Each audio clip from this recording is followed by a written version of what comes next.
Alright guys, thank you so much for coming back. Make sure that if you haven't seen The Ritual yet, pause this video, watch The Ritual, and then come on back to town and watch the spoiler cast, because we are going to spoil the living hell out of this movie.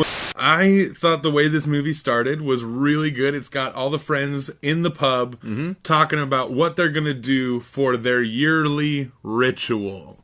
Which is, I take it, they don't go too much into it, which I kind of like, is just they decide a place to go, and that's where they go. From what I gathered, like, ever since school years, which probably they've done like a yearly trip. University years, they've done a yearly trip as friends. They go to a different place, and they're discussing, do we go to Ibiza? Oh, we're too old for Ibiza. You know, whatever. And then one of them, it would be the character Robert, played by Paul Reed, says, hey, you know what there's this great hiking trail in Sweden. We haven't done a hiking trail. They're on their way back from the pub, and Rafe Spall, who plays Luke, says he wants to get something else, and everyone's kind of like, oh, come on, man, we don't need to drink anymore. He wants to get a bottle, and eventually, who Paul Reed says, okay, I'm going to go in with you. I'll go in, we'll get a bottle. So they go into the liquor store, and shit gets real fast. Yeah. The place is getting robbed. The place is getting robbed. But little do they know. That's what it was so clever, is they have this conversation while they're deciding what vodka to get, and then they see the girl behind the register beaten and afraid. Yeah. And then these guys come out, and shit just goes crazy. No need for guns. One of them's got a machete. One of them's got a machete, all you need. which, you know, horror fans know that can get messy pretty quickly. Our hero is a coward. And a realistic coward, too. He's not a coward. He's just very realistic. He's real, You see a dude with a machete, I'd do the same thing. You hide. Yeah, I would do the same thing. And which results in his friend being stupid. They end up going, all right, well, what do you got on you, right? And he gives them everything, and they're like, oh, give me the wedding ring. And then this is where it gets a little stupid. This is a silly thing. And like, I watched this movie with my wife, and we both said the same thing. Like, give him your ring. Dude's got a machete. It's a wedding ring, okay? What's more important in your life? Life or the ring? And it turns out the ring is more important than his life. Yeah, because if he was lucky, that dude would take the machete and just chop off his wedding finger. No, right? Instead, he gets a machete to the face. The friend dies, and that brings us into our story. The rest of the friends that we saw at the pub earlier are now hiking in Sweden as a memorial to this friend. As they're hiking, the one who complained from the very get-go, who didn't want to go on the trip, hurts his knee. That's where they make the choice. Okay, so do we go along the longer path, or do we take this shortcut? But the problem with this is the shortcut. I mean, even in the shot, it's like forests and mountains. Yeah, it's and there's this path that just kind of goes around. That goes around. Yes, it would take longer to get through, but if your friend has a hurt knee, surely it's not the best idea to traverse down a mountain. So they keep going, and then here's the first red flag, as in all horror movies have that first red flag, and then several other red flags, because our characters usually in horror films are colorblind to flags. They see this elk, and it looked beautiful. I mean, it was so good. This elk is like gutted and strung up in the trees, like not just strung up, like it's up in the trees, strung up, gutted. Its entrails are below it. This is where obvious horror movie bad choice number 2 takes place. Right, exactly. Which made me go like, oh, come on, Our lead character, Luke, makes a very astute observation when he says, the elk is still bleeding. What does that matter if the elk is still bleeding? Well, that means that whatever killed this elk is close by. It just did it. It's close by. Now, and then he says, let's keep moving. Yeah. Nobody would make that decision to just keep going. It's pissing with rain at night. They come across this scary-looking cabin, which in all normal circumstances you'd be like, I'm not going in that cabin, but I get it. But then once they get into the cabin, it's like, okay, guys, get out of the cabin. I mean, this is obviously not a good cabin. This is not a good cabin. But you know what? Up until this point, I'm with the characters, because it is pissing with rain. They're not equipped for this. They're not so I'm like, oh, hey, it's shelter, all right? Let's go. But then upstairs, good old Phil goes upstairs. Phil goes upstairs and finds a human scarecrow man. It's not human. It's not human. It's in the shape of a human in like this sacrificial position, and it's made of hay. Yeah, it's definitely some cult ass shit. Chicken feet sticking out the bottom of it. It's like, okay, this is some like Manson family values shit. Yeah, we're going back into the rain. And then they have, a sequence that I thought was really cool was the first like real nightmare sequence in this. It was so good. And what I thought was really cool is they kind of... I've never seen a movie do this where he wakes up in a nightmare and goes outside, and it's definitely a nightmare. But then the nightmare doesn't seem to end. He starts hearing his friends screaming and runs over to them, and... have we transitioned into the real world and he's awake? Oh, I don't know. Was the whole thing a nightmare? Totally. Like, I thought that was really cool because the nightmare, like, usually movies go like, okay, and now he's awake.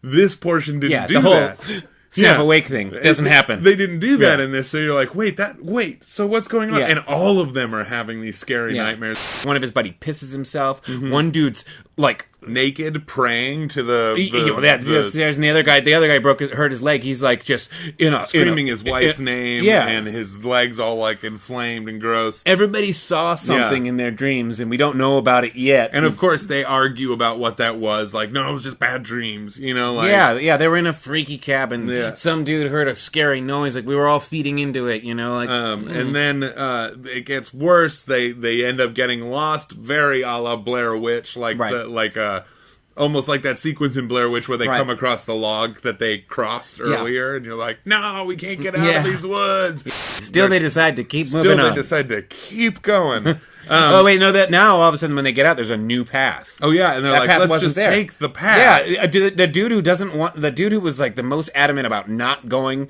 because he's got a hurt leg. He's like, let's take the path. He's like, I'm taking a path. I'm not trudging up the hills anymore. I'm gonna take the path.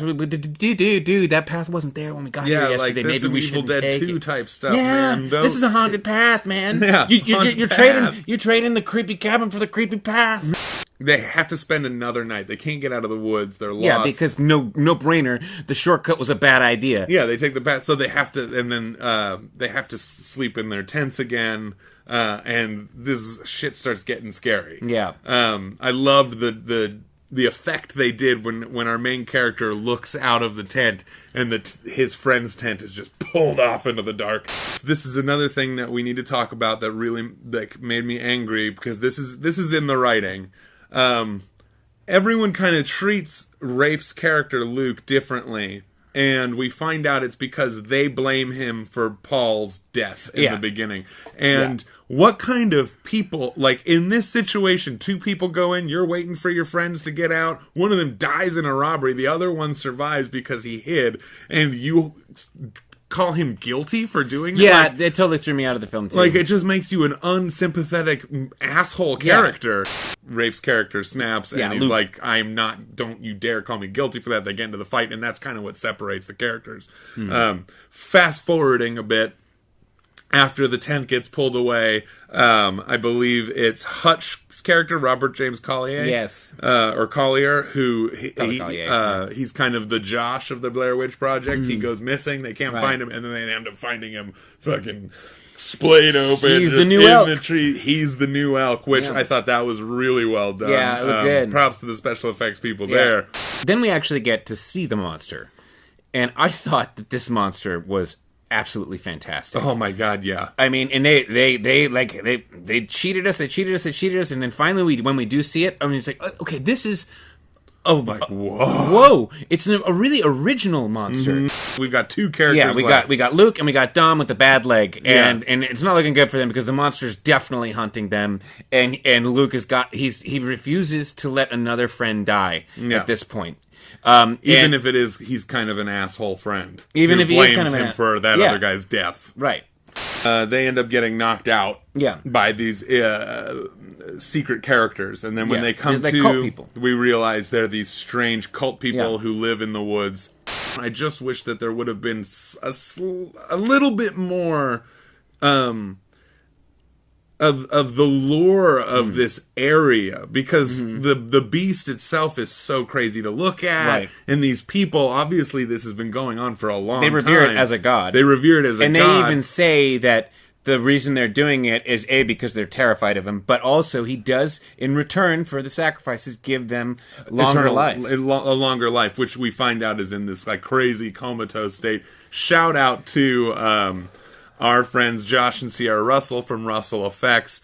they actually made those eternal lifers. Yeah, they looked amazing. At first, they just looked like dead people, like a mixture of like weird dead people, like sitting and all, and like they're rotting and stuff. But then all of a sudden, they start like animating, and then you realize when they say eternal life, this is what you're getting.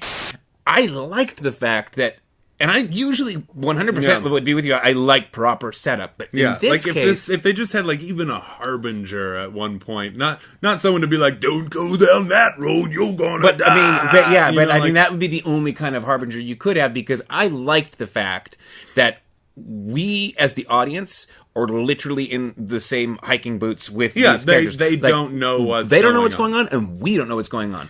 Our two main characters, Luke and Dom, they've been kidnapped. They're tied up in this cellar. There's the creepy old lady who, I love her comeuppance. That part's really funny. But then Dom gets taken away from them, and Luke is left down there by himself, and you hear this screaming, and you assume that this character is being killed. Right. At least I did. Then they bring him back down. He's beat up. And our main character's like, what'd they do? And he goes, they're preparing me for the ritual or something along those lines. To me, that felt like a double beat and a part to put exposition in there when they didn't need exposition. And the movie's really called The Ritual. You get what they're doing. Yeah, I didn't quite get that either. I mean, because it seemed like, okay, if he's going up there and they're not killing him, it sounded like they're killing him. Or they're what were they doing? They're doing something they're else beating him up to prepare him for the ass whooping he's about to get? I think they were doing something else to him. If you've ever cleaning them out from the inside. I think if you ever seen Deliverance, you know exactly where I'm going. They take him again, and then that's when we show that they do the ritual with him, and the beast takes him and puts him on the tree. I'm not sure why the beast keeps putting things on trees. He's not eating it. No, he's decorating. He's decorating. I got that immediately. One of the younger cult members comes down to Rafe, and she kind of basically says, like, you don't have to worry because you're one of us. And then she shows this mark on the chest. And so when we saw that first nightmare sequence and the blood pops out, it was like this mark that the Jotun made on him. And she kind of explains that it's because you have great pain that you get to be like us. And we all have this horrible mark. situation in the beginning is what's saving him right now. Yeah, that's why he's not going to be strung up in a tree. So he escapes. Yeah. He ends up finding the room with all the bodies and all that stuff, and he sets the whole place on fire, which is... His buddy asked him to do it. There's references to fire throughout this entire movie, so by the time he actually does, you're like, duh, he's going to set the place on fire. So it was a little predictable in that sense, but he ends up setting the thing on fire... which really screws everybody over. I love when he comes back, the old woman gets face to face with him, and she's an old woman, and he's a healthy young man, so he just punches her in the face, and she's done, and that's what you see in the movie. He has his confrontation with the Beast. Yeah, this is where it got really cool for me, is that the Beast wants him to submit, he's literally trying to kill him. Yeah, he's like literally face to face, and he picks him up and then puts him down, and he's like on his knees. He brings an axe, this weird old fashioned axe, and about the third time the Beast comes down, like, no, you will submit. He grabs the axe and hacks him in the face, and this Beast doesn't know what to do about it. He's like, whoa, no one's ever done that before. He starts running up through the tree line, and the monster's on his tail, and he runs out into the plains. No more trees, and the monster is afraid. Won't go out there. And the monster screams at him, and he screams back. Yeah, that's all he does. He screams back, and it's just it was so cool. Turns because primal. Yes, it's primal, but it was also just like he's screaming at his guilt. You're not going to kill me anymore, and it became this really great analogy for that. Alright guys, we're wrapping it up here. Thank you so much for stopping by and watching our spoiler cast of The Ritual, currently streaming on Netflix. Please don't forget to like, share, subscribe, hit that notification button. We want to keep independent cinema alive, and we're happy that you are too. So, we'll see you next week.